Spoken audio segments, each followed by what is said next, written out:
महत्त्वाच्या घडामोडी। महाराष्ट्र बंद केला तर कारवाई करा, मुंबई उच्च न्यायालयाचे आदेश।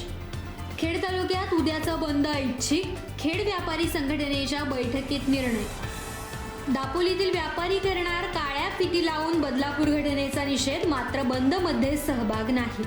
बदलापूर प्रकरणातील शाळेवरती पोक्सो अंतर्गत गुन्हा दाखल, शाळेवरती गुन्हा दाखल होण्याची महाराष्ट्रातील पहिलीच घटना।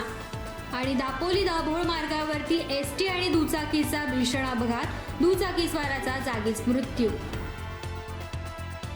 महाराष्ट्राचे माजी मुख्यमंत्री तथा ठाकरे गटाचे प्रमुख उद्धव ठाकरे यांनी उद्या 24 ऑगस्टला महाराष्ट्र बंदची हाक दिली आहे। बदलापूरमध्ये 2 चिमुकल्या मुलींवरती घडलेल्या अत्याचाराच्या घटनेच्या निषेधार्थ उद्धव ठाकरे यांनी महाविकास आघाडीकडून महाराष्ट्र बंदची हाक दिली आहे। उद्धव ठाकरे यांच्या या आवाहनानंतर मुंबई हायकोर्टात महाराष्ट्र बंदच्या विरोधात याचिका दाखल करण्यात आली होती। या याचिकेवरती आज सुनावणी पार पडली। यावेळी कोर्टाने या प्रकरणात महत्त्वाचे निर्देश दिले। कोर्टाचे हे आदेश महाविकास आघाडीसाठी मोठा धक्का देणारे आहेत। कोर्टाच्या आदेशानंतर आता महाविकास आघाडीचे नेते काय निर्णय घेतात ते पाहणं महत्त्वाचं ठरणार आहे। कोणत्याही राजकीय पक्षाला बंद करण्याची परवानगी नाही। जर तसा कोणी प्रयत्न केला तर कायदेशीर कारवाई करा, असे निर्देश मुंबई हायकोर्टाने सरकारला दिले आहेत। कोर्टाचा हा आदेश महाविकास आघाडी आणि उद्धव ठाकरे यांना धक्का देणार आहे। तरीही महाराष्ट्र बंदचं आवाहन करण्यात आलं तर राज्य सरकार आणि विरोधक यांच्यात तणाव वाढण्याची शक्यता आहे। बदलापूर येथील अल्पवयीन मुलींवरती झालेल्या अत्याचाराच्या निषेधार्थ आणि राज्यातील महिलांवरील अत्याचाराच्या घटनांच्या विरोधात महाराष्ट्र बंदची हाक देण्यात आली आहे। उद्या 24 ऑगस्ट रोजी महाराष्ट्र बंदची हाक देण्यात आली आहे। याच पार्श्वभूमीवरती खेड तालुका व्यापारी संघटनेने आज तातडीची बैठक घेतली। तरी खेड व्यापारी संघटनेने खेड तालुक्यात उद्याचा बंद ऐच्छिक असून ज्यांना उत्स्फूर्तपणे बंद ठेवायचा आहे ते ठेवू शकतात आणि ज्यांना बंदमध्ये सहभाग घ्यायचा नाही त्यांनी आपली दुकाने चालू ठेवावीत, असे व्यापारी संघटनेच्या आज झालेल्या तातडीच्या बैठकीत ठरवण्यात आलंय। तर उद्या पुकारलेल्या बंदला पाठिंबा न दर्शवत बदलापूर घटनेचा निषेध नोंदवण्यासाठी दापोली तालुका व्यापारी महासंघ काळ्या फिती लावून निषेध व्यक्त करणार आहे। प्रशासनाला निवेदन सादर करत दापोली तालुका व्यापारी महासंघ हा कोणत्याही राजकीय पक्षाशी निगडीत नसल्याने आणि आपल्या सर्व व्यापारी बंधूंच्या सहमतीने बाजारपेठ बंद न ठेवता आम्ही संबंधित घडलेल्या घटनेचा काळ्या फिती लावून निषेध व्यक्त करू आणि या घटनेत सामील असणाऱ्या सर्व आरोपींना तातडीने कठोरातली कठोर कारवाई व्हावी यासाठी पाठिंबा देऊ, असा निर्णय सर्वानुमते घेण्यात आला असल्याचं सांगण्यात आले। बदलापूर, नालासोपारा, कोल्हापूर आणि महाराष्ट्रात दिवसेंदिवस घडणाऱ्या या अत्याचार घटनांचा जाहीर निषेध करत यातील सर्व आरोपींना लवकरात लवकर कठोर शासन व्हावं, जेणेकरून अशी कृत्य, अशा घटना पुनश्च न होता यावरती आळा बसेल आणि शासनाने त्यावरती कठोर कायद्याची तरतूद करावी। तसेच मुलांच्या सुरक्षिततेसाठी तातडीने पाऊल उचलावे यासाठी आम्ही काळ्या फिती लावून या घटनेचा निषेध दर्शवू, असं या संघटनेमार्फत सांगण्यात आलंय। महाविकास आघाडीने 24 ऑगस्ट रोजी महाराष्ट्र बंदची हाक दिली आहे। बदलापूर येथील अल्पवयीन मुलींवरती झालेल्या अत्याचाराच्या निषेधार्थ आणि महाराष्ट्रातील महिलांवर अत्याचाराच्या घटनांविरोधात महाराष्ट्र बंदची घोषणा करण्यात आली आहे। उद्याचा बंद कडकडीत पाळण्याचे आवाहन शिवसेना उद्धव ठाकरे गटाचे अध्यक्ष उद्धव ठाकरे यांनी दिलाय। या बंदमुळे जनजीवन विस्कळीत होण्याची शक्यता आहे। तसेच उद्या लोकल आणि बस सेवा देखील बंद ठेवण्याचं आवाहन उद्धव ठाकरेंनी केलंय। ते मुंबईमध्ये घेण्यात आलेल्या पत्रकार परिषदेत बोलत होते। उद्याचा आहे आणि विषय एकूणच सध्या राज्यामध्ये जी एक अस्वस्थता आहे तोच विषय। आता मी आपल्या माध्यमातून महाराष्ट्रातल्या जनतेशी जे बोलत आहे आणि बोलणार आहे ते उद्याच्या बंदबद्दल आहे। काल मी स्पष्ट केलेलं आहे की उद्याचा बंद हा राजकीय कारणासाठी बंद नाही आहे। उद्याचा बंद हा विकृती विरुद्ध संस्कृती याकरता हा बंद आहे। अनेक जणांना असं वाटते बहुतेक सगळ्याच महिलांना आणि पालकांना असं वाटते की आपली मुलगी शाळेमध्ये सुरक्षित राहील का. अनेक माता भगिनींना वाटते की अगदी कामाच्या ठिकाणी आपण जातो, ती कार्यालय असतील, रुग्णालय असतील, इथे आपण सुरक्षित राहू का. आणि त्याच एकूण खदखदीला किंवा एक अस्वस्थतेला वाचा फोडण्यासाठी उद्याचा बंद, जसं सरकार म्हणते की विरोधी पक्षांनी, होय आम्ही विरोधी आहोत, पण आम्ही विरोधी या विकृतीचे आहोत. त्याच्यामुळे उद्याचा बंद हा विकृतीच्या विरोधकांनी केलेला बंद आहे.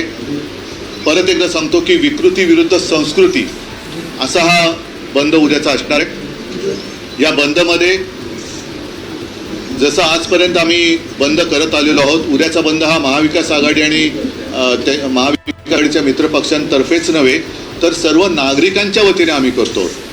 त्याच्यामुळे सगळे नागरिक याच्यात सहभागी होतील. जात पात धर्म भाषा भेद राजकीय पक्ष या सगळ्या कक्षा ओलांडून सगळ्यांनी त्याच्यात सहभागी व्हावं ही माझी सर्वांना आग्रहाची एक मी विनंतीच म्हणेन. कारण हा शेवटी सामाजिक प्रश्न आहे आणि या बंदमध्ये आजपर्यंत जसे बंद झालेले आहेत तसेच तसंच उद्याचा जो बंद आहे हा बंद राहील. कडकडीत बंद असायला पाहिजे. मात्र त्या बंदमध्ये अत्यावश्यक सेवा ज्या आहेत, जसं रुग्णवाहिका सेवा आहेत, वृत्तपत्र आहेत, फायर ब्रिगेड आहेत आणि ज्या ज्या काही अत्यावश्यक सेवा आहेत त्या चालू राहतील. एकूण जर का आपण पाहिलं तर सणासुदीचे दिवस आहेत, गणपती बाप्पा येत आहेत, दहीहंडीची प्रॅक्टिस सुरू आहे आणि हा सगळा विचार केल्यानंतर उद्याचा बंद हा दुपारी 2 वाजेपर्यंत सगळ्यांनी पाळावा अशी माझी विनंती आहे. ठाणे जिल्ह्यातील बदलापूर शहरात 4 वर्षाच्या चिमुकलीवरती झालेल्या लैंगिक अत्याचारानंतर संपूर्ण महाराष्ट्रात संतापाची लाट उसळली आहे. आरोपीला 26 ऑगस्टपर्यंत पोलीस कोठडी सुनावण्यात आली आहे. या प्रकरणी न्यायालयाने बोलताना सांगितलंय की 4 वर्षांच्या मुलींवरती अत्याचार होतो ही कसली परिस्थिती आहे. शाळेतच मुली सुरक्षित नसतील, शाळा सुरक्षित नसेल तर इतर गोष्टींवरती बोलण्यात काय अर्थ, अशी संतप्त प्रतिक्रिया न्यायालयाने दिली आहे. या प्रकरणाच्या तपासासाठी SIT स्थापन करण्यात आली आहे. शाळा प्रशासनाने इतक्या गंभीर गुन्ह्याची माहिती लपवण्याप्रकरणी आता पॉक्सो अंतर्गत शाळेवरती गुन्हा दाखल करण्यात आलाय. शाळेवरती अशा प्रकारे पॉक्सो गुन्हा दाखल झाल्याची पहिलीच वेळ असावी. शाळेमध्ये 2 चिमुकल्या मुलींवरती लैंगिक अत्याचाराची घटना घडली. या घटनेबाबत पालकांनी सांगितल्यानंतर शाळा प्रशासनाने तात्काळ पोलिसांना कळवणे गरजेचं होतं. मात्र शाळेने सर्व माहिती लपवली. त्यांनी पोलिसांना काहीच कळवलं नाही. त्यामुळे शाळेवरती गुन्हा दाखल करण्यात आलाय. शाळेच्या संचालक बोर्डाच्या विरोधात आणि शाळेतील काही कर्मचाऱ्यांविरोधात आता गुन्हा दाखल झालाय. आणि आता दापोलीतून मोठी महत्त्वाची बातमी समोर आहे. दापोली दाभोळ मार्गावरती उंबरले रोहिदासवाडी स्टॉपजवळ दापोलीकडून दाभोळकडे जाणारी ST आणि दुचाकीचा अपघात झालाय. आज शुक्रवारी 23 ऑगस्ट रोजी सकाळी 11:30 वाजण्याच्या सुमारास हा अपघात होऊन दुचाकीस्वाराचा जागीच मृत्यू झालाय. मिळालेल्या माहितीनुसार तैसीन मरुद्दीन वणकर वय वर्ष सुमारे 35 राहणार वणकर मोहल्ला दाभोळ यांचा जागीच मृत्यू झालाय. तर दुचाकीवरती मागे बसलेल्या शमशुद्दीन दांडेकर राहणार दाभोळ यांना गंभीर दुखापत झाली आहे. त्यांना पुढील उपचारासाठी शासकीय उपजिल्हा रुग्णालय दापोली येथे दाखल करण्यात आले. दुचाकीस्वार दाभोळकडून दापोलीकडे येत असताना ST वरती दुचाकी आदळून हा अपघात झालाय. दापोली पोलीस आता पुढील पंचनामा करतायत. महाराष्ट्रातील पर्यटकांच्या बसला नेपाळमधील तानाहून जिल्ह्यात अपघात झालाय. नेपाळमधील काठमांडूमध्ये निघालेल्या बसमध्ये एकूण 40 ते 41 प्रवासी प्रवास करत होते. हे प्रवासी महाराष्ट्रातील असल्याची माहिती समोर आली आहे. त्यांच्यापैकी 14 प्रवाशांचा मृत्यू झालाय तर 16 ते 17 प्रवासी हे गंभीररित्या जखमी असल्याचं समोर आलंय. या संदर्भात आता राज्याचे उपमुख्यमंत्री देवेंद्र फडणवीस यांनी ट्विट करून माहिती दिली आहे. प्रारंभिक माहितीनुसार पोखराहून काठमांडूच्या दिशेने जात असताना महाराष्ट्रातील पर्यटकांची एक बस तानाहून जिल्ह्यातील मार्स्यागडी या नदीमध्ये कोसळली. महाराष्ट्रातील एकूण 110 भाविक तीर्थयात्रेसाठी नेपाळला गेले होते, त्यावेळी त्यांच्यावरती काळाने घाला घातलाय. मृतांमध्ये एका बालकाचा देखील समावेश आहे. 31 जण जखमी आहेत. यातील 5 जणांची प्रकृती चिंताजनक आहे. जखमींना रुग्णालयात दाखल करण्यात आलंय. बस पोखराहून काठमांडूला जात होती. यावेळी ती नियंत्रणाबाहेर जाऊन नदीत पडली. यामध्ये जळगाव जिल्ह्यातील काही प्रवासी असल्याची प्राथमिक माहिती मिळते. अपघातग्रस्त बसमधून प्रवाशांना बाहेर काढण्याचा प्रयत्न सुरू आहे, तरी 14 प्रवाशांचा मृत्यू झालाय. नेपाळ दूतावासातील अधिकाऱ्यांशी संपर्क साधला जात असून पर्यटकांची माहिती मिळाल्यानंतर मृतांच्या कुटुंबियांशी संपर्क साधला जाईल, असं अनिल पाटील यांनी सांगितलंय. या घटनेचा व्हिडिओ आता समोर आलाय. व्हिडिओमध्ये बसचा अक्षरशः चक्काचूर झाल्याचं समोर येत आहे. या व्हिडिओमध्ये बसचा अक्षरशः चक्काचूर झाल्याचं दिसतंय. बस कोसळली त्यावेळी नदीतील पाण्याचा प्रवाह देखील जोरदार असल्याचं पाहायला मिळतंय. खेड तालुक्यातील कविता विनोद सराफ माध्यमिक विद्यालय लोटे या विद्यालयाची वर्षा सहल नुकतीच उत्साहात पार पडली. सुमारे 5000 वर्षांचा इतिहास असलेल्या आसगणी येथील स्वयंभू श्री महादेव मंदिरामध्ये इयत्ता 5वी ते 10वीच्या सुमारे 500 विद्यार्थ्यांनी या वर्षा सहलीनिमित्त भेट देऊन श्री स्वयंभू महादेवाचं दर्शन घेतलं आणि तेथील निसर्गरम्य परिसर अनुभवला आणि अभ्यासला देखील. या सर्व 500 विद्यार्थ्यांसहित शिक्षक आणि बस चालक तसेच मदतनीस या सर्वांच्या अल्पोपहाराची व्यवस्था आसगणीचे ग्रामस्थ संदीप फडकले यांनी विनामूल्य केली होती. या स्वयंभू महादेव मंदिराला सुमारे 5000 वर्षांचा इतिहास लाभलेला असून अज्ञातवासात असताना पांडवांनी एका रात्रीत या मंदिराचा जीर्णोद्धार केला होता, अशी आख्यायिका आहे. अलीकडच्या काळात या मंदिराचा पुन्हा एकदा जीर्णोद्धार करावा असे येथील ग्रामस्थांना वाटले आणि म्हणूनच संदीप फडकले यांच्या माध्यमातून आणि पुढाकाराने या सर्व ग्रामस्थांच्या सहकार्याने या मंदिराचा पुन्हा एकदा जीर्णोद्धार करण्यात आला. या मंदिराच्या निसर्गरम्य परिसरात या विद्यार्थ्यांनी निसर्गाशी जवळीक साधून तेथे उपलब्ध असलेल्या सर्व वनस्पतींबाबत माहिती जाणून घेतली. यावेळी हायस्कूलचे मोहिते सर यांनी वर्षा सहलीचे शालेय जीवनात महत्त्व काय आणि वर्षा सहलीमधून निसर्गाची ओळख आणि जवळीक कशी होते याबाबत विद्यार्थ्यांना मार्गदर्शन केलं. या वर्षा सहलीला आलेल्या विद्यार्थ्यांना आणि शिक्षकांना गावातील ग्रामस्थ श्रीकांत फडकले, संदीप फडकले, सरपंच संजना बुरटे, संजय बुरटे, अजय शिगवण, चंद्रकांत पवार यांनी मोलाचं सहकार्य केलं.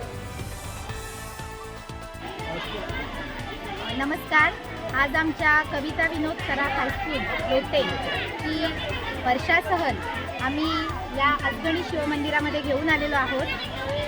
या मंदिराचा जीर्णोद्धार मनसे तालुकाध्यक्ष श्री संदीपजी फडकले साहेब त्याचबरोबर या गावचे ग्रामस्थ यांनी केलेला आहे.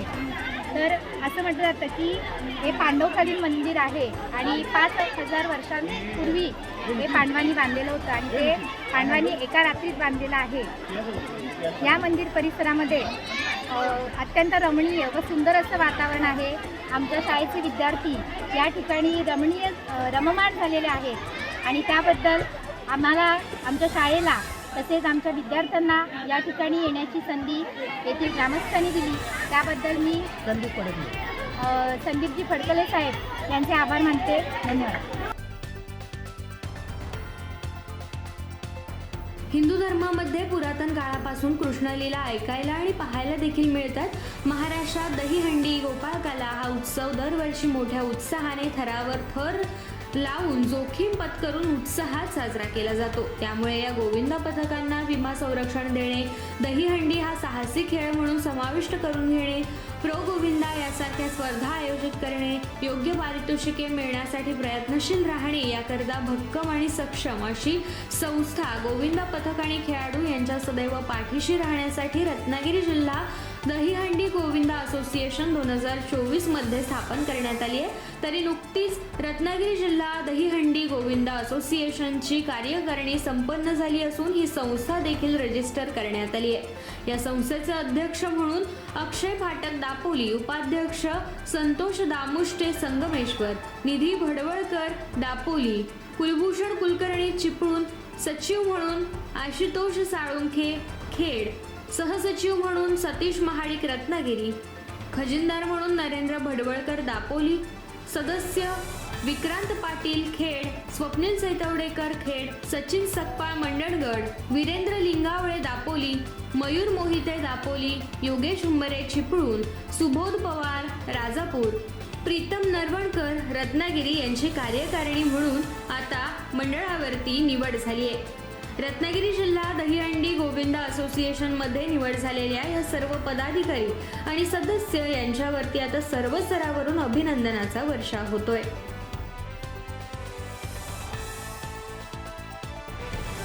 राष्ट्रवादी काँग्रेस पक्ष शरदचंद्र पवार सावर्डे विभागाच्या वतीने डेरवळ येथे आयोजित करण्यात आलेल्या नांगरणी स्पर्धेला उत्स्फूर्त प्रतिसाद मिळालाय. माजी सहकार आणि पणन मंत्री तथा आमदार बाळासाहेब पाटील, राष्ट्रवादीचे प्रदेश सरचिटणीस प्रशांत यादव, जिल्हाध्यक्ष सुरेश शेठ बने, वाशिष्ठी डेअरीच्या मुख्य प्रवर्तक स्वप्ना यादव आणि मान्यवरांच्या उपस्थितीत स्पर्धेतील यशस्वी शेतकऱ्यांना गौरवण्यात आलं. गावठी गटात 63 जोड्या आणि घाटी गटात 36 स्पर्धक सहभागी झाले होते. या दोन्ही गटातील पहिल्या 10 क्रमांकांना अनुक्रमे 15,001 रुपये, 10,001 रुपये, 7,001 रुपये, 5,001 रुपये, 3,001 रुपये आणि पुढील 5 क्रमांकांना 2,501 रुपये अशी रोख पारितोषिके, आकर्षक चषक आणि सन्मान चिन्ह देऊन गौरवण्यात आले. यावेळी माजी सहकार मंत्री बाळासाहेब पाटील, प्रदेश सरचिटणीस प्रशांत यादव, स्वप्ना यादव यांच्या हस्ते राष्ट्रीय स्तरावरील धावपटू स्वराज जोशी याचा देखील सन्मान करण्यात आला. तसेच उद्योजक विजय शेठ कुळेकर आणि स्पर्धेच्या यशस्वीतेसाठी परिश्रम घेणाऱ्या डेरवण, सावर्डे, कुडपणमधील कार्यकर्त्यांचा सत्कार देखील करण्यात आला. खेड तालुक्यातील बाई रतनबाई घरडा हॉस्पिटल येथे मोतीबिंदू शस्त्रक्रिया विभाग सुरू करण्यात आला असल्याची माहिती घरडा हॉस्पिटलच्या वतीने देण्यात आली आहे. 22 ऑगस्ट पासून नेत्र तपासणी विभाग आणि मोतीबिंदू शस्त्रक्रिया विभाग सुरू करण्यात आला असून यामध्ये पहिल्याच दिवशी 3 यशस्वी शस्त्रक्रिया देखील पार पडल्या आहेत. अत्यंत कमी खर्चामध्ये गरजू आणि गरीब रुग्णांना याचा फायदा होणार आहे. MBBS MS सर्जनद्वारे या हॉस्पिटलमध्ये आता शस्त्रक्रिया विभाग सुरू झालाय. तर याचा लाभ सर्व तालुक्यातील आणि परिसरातील नागरिक यांनी घ्यावा असे आवाहन बाई रतनबाई घरडा हॉस्पिटल यांच्या वतीने करण्यात आलंय.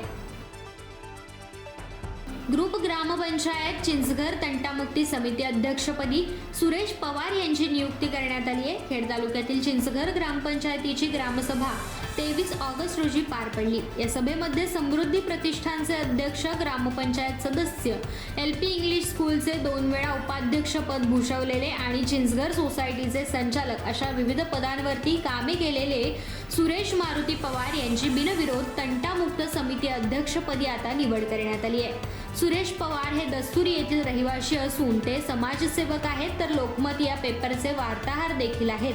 त्यांनी अनेक प्रकारची पदे भूषवलेली आहेत. त्यांच्या या निवडीनंतर त्यांनी गावामध्ये तंटावाढ होऊ देणार नाही यासाठी प्रयत्न करणार असल्याचं सांगितलं असून या ग्रामसभेमध्ये माजी आमदार संजयराव कदम, सरपंच स्वाती पवार, उपसरपंच मदन कदम, माजी सरपंच शुभलक्ष्मी चव्हाण, माजी उपसरपंच नागेश शिगवण, तंटामुक्त माजी अध्यक्ष गणेश सुर्वे, ग्रामस्थ श्रीधर कदम, दत्ता पवार, विकास तांबे, रुपेश महाडिक, भाई कडू, ग्रामविकास अधिकारी किशोर क्षीरसागर, पोलीस पाटील अरुण पवार, जाधव, अंगणवाडी सेविका, ग्रामपंचायत कर्मचारी, ग्रामस्थ बहुसंख्येने उपस्थित होते.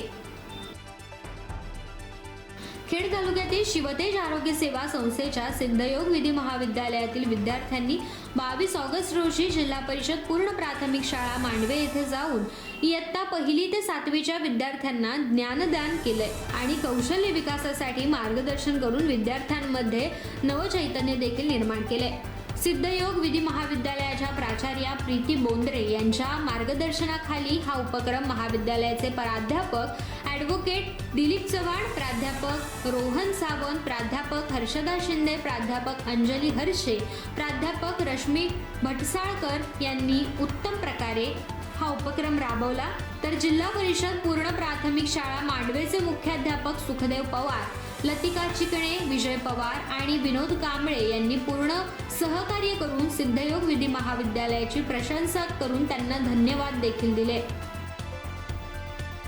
MIB girls high school and junior कॉलेजमध्ये आरोग्य तपासणी शिबिर संपन्न झालं. खेड शहरातील बजमय इमदादियाच्या MIB girls high school and junior कॉलेजच्या विद्यार्थिनींची आरोग्य तपासणी करण्यात आली. आज 23 ऑगस्ट रोजी सदर आरोग्य तपासणी संपन्न झाली. मुख्याध्यापक शहाबुद्दीन परकार यांनी मान्यवरांचे पुष्पगुच्छ देऊन स्वागत केले. तरी त्यासाठी वैद्यकीय अधिकारी वैदेही शेळके आणि त्यांच्या सहकारी डॉक्टर भोसले यांचे बहुमोल असे सहकार्य लाभले. तरी या शिबिरासाठी वैद्यकीय अधिकारी वैदेही शेळके आणि त्यांच्या सहकारी डॉक्टर भोसले यांचे बहुमोल सहकार्य लाभले. सर्व विद्यार्थिनींची तपासणी करताना रोगमुक्त जीवन जगण्यासाठी आवश्यक तत्वांची माहिती देताना विद्यार्थिनींच्या अनेक प्रश्नांची उत्तरे देत त्यांच्या शंकांचे निरसन देखील केले गेले. कार्यक्रमाच्या यशासाठी शिक्षक, शिक्षकेतर कर्मचारी आणि विद्यार्थिनींनी खूप मेहनत घेतली.